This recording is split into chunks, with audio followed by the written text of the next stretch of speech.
there are religions all over the world, some with different and some with very similar teachings. Now, the distribution of these religions is interesting though. Many people believe the highest concentrations of Christians are in North America and the highest concentrations of Muslims are in the Middle East. Well, both of these are wrong. See, we believe that most of the Christians are here, when in actuality, if we include Russia, they're mostly in Europe. And actually, second to that is even South America. Now, with Muslims, many people believe that they're concentrated heavily in the Middle East, which they are, but the biggest concentration is actually over here in Southeast Asia, around Malaysia and Indonesia. Now, this is mostly because of how the media portrays these two religions. Over here in the United States, we are known for having the Bible Belt with, Alabama and Mississippi and these people, beating on their Bibles. And as for the Muslims, they are known for a more negative connotation along with terrorism coming from the Middle East, these terrorist groups. And that's why a lot of people associate them with that area. But what really determines where they're at? How did they come to be spread where they're at? With large concentrations in some places and others having nearly no trace of that same religion. It's interesting. The most popular religion in the world right now is Christianity, and it is also the most popular in the United States. Now, it's a close second is Islam, but Islam is considered the fastest growing mainstream religion in the world. To get how they spread, we have to go back in time. Now, I'm going to go with Christianity as it is the largest religion in the world, so I'm assuming more people would be able to relate to it. Now, obviously with Christianity, it started with Jesus Christ and the apostles and, it spread on a small scale. But I'm going to go to the first major events. I'm going to start with when the Romans ruled and they were persecuting the Christians and drove them to the catacombs. Now, even in this persecution, Christianity flourished. I don't even know how, but evidently persecution leads to the spread of Christianity. Second event would be the Crusades, which started in the Middle Ages and went from about 1000 AD to around 1300 AD. Now these all started when Pope Urban II declared that Christians needed to have access to the Holy Land again. So all the Christian nations got together and started taking parts of Europe and the Middle East until they got to Jerusalem so that they could have access to the Holy Land again. So, violence sort of led to the spread of Christianity in this scenario.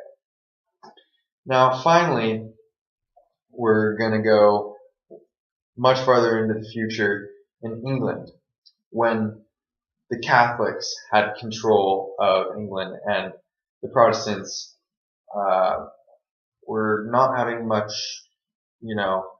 power, and they wanted to leave. So they decided to come here to North America and land on Plymouth Rock and set up a colony.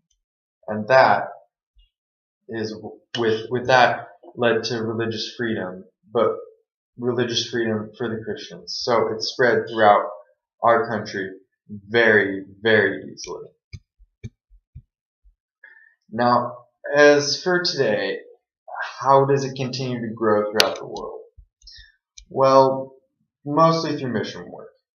It was explained to me by my former pastor, Jeremy Case, that the world is divided into two. There's the global north, which is the more industrialized nations, such as the United States, Canada, the UK, other European nations mainly also.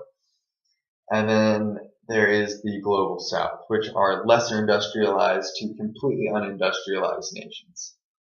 And some examples of these would be like India, parts of South America, and parts of Africa. Now, the global north brings physical supplies to the global south, building supplies for new churches or houses, or whatever they are in need of, maybe water filters for them to have clean water and clothes. But the thing they also bring is their religious message of hope. And I believe this message of hope is the key to the spread of religion today. According to Anthony Scioli, hope has been hailed from thinkers of every age, from Aristotle to Marcel. It has been endorsed by the spiritually minded as well as the most atheistic philosophers and scientists. Practitioners of every healing art have prescribed hope.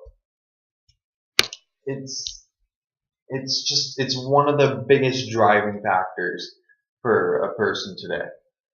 For example, in like a 12-step program, for Alcoholics Anonymous or a substance abuse program, the person has to give themselves up to a higher power and admit that they have no control over their own lives in hopes that it will make their current situation better. In hope. It's all in hope. The same could be said for like the placebo effect in medical research. Some people report positive results from a medication when they've actually just been given a sugar pill because they have the mindset of this will work, it has to work. And when they have that mindset, there is a greater chance that it will work. They're just hoping that it will work. So there's a greater chance that it'll work. Now the same goes for religious messages. These people who have very little or sometimes even nothing have been given a so-called opportunity to better their lives just simply by believing in a God or deity and possibly giving their life to them.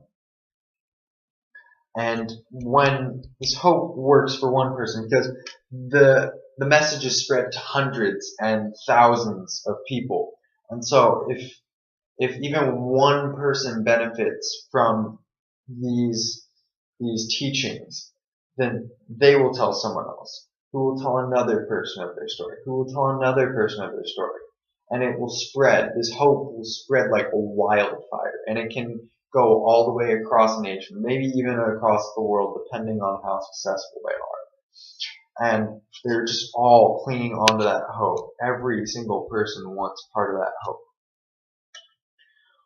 What I'm trying to say is, whether it starts from an individual or a whole group, hope can drive billions to follow the same path, which is, in my belief, why religion still spreads today, and in the past, why it has spread to certain places.